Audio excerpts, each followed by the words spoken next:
So I'm going to start. Can you tell a little bit how was the virtual guest project created? Sure. So there's kind of a long answer and a short answer.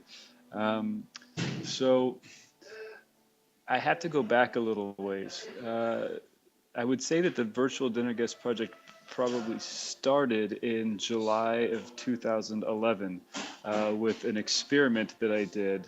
Like the first setup of this project was between Juarez, Mexico, right near the US-Mexico border, and kind of the major trafficking station for illegal drugs coming into the US, and a place where there was intense violence. It was the murder capital of the world at that time in 2011.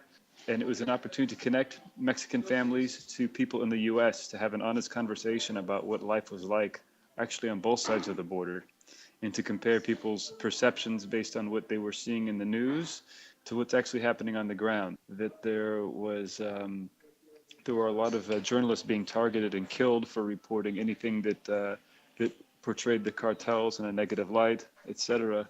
Um, there was there were some real issues with freedom of the press. So the idea was to give some Mexicans an opportunity to speak to some Americans about what's really going on without the filter of traditional media. I did my graduate field research in Palestine, in the West Bank. And I spent many months traveling around and conducting interviews with people on either side of that conflict. And when I came back to the US, I had been filming those interviews, and I made a small student documentary film. And I put it in a couple of small film festivals, and that led to a grant to do a similar film on the US Mexico border.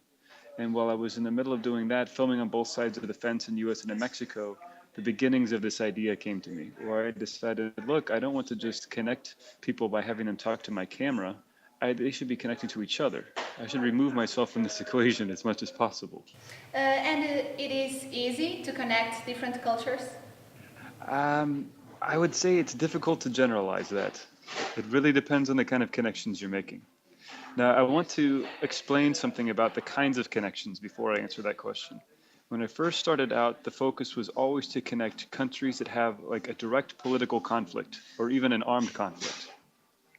And as the project has evolved in the last 3 years, the focus has become a little bit more general.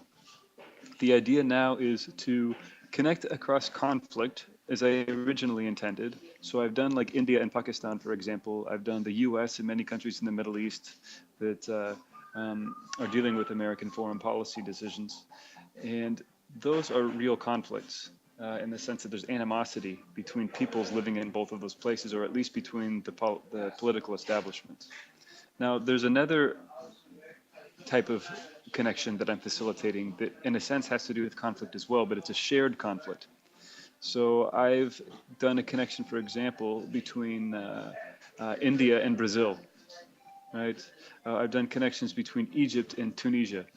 Now, in neither of those cases are those countries at war with one another, or do they have any animosity towards one another, but they're both facing very similar challenges.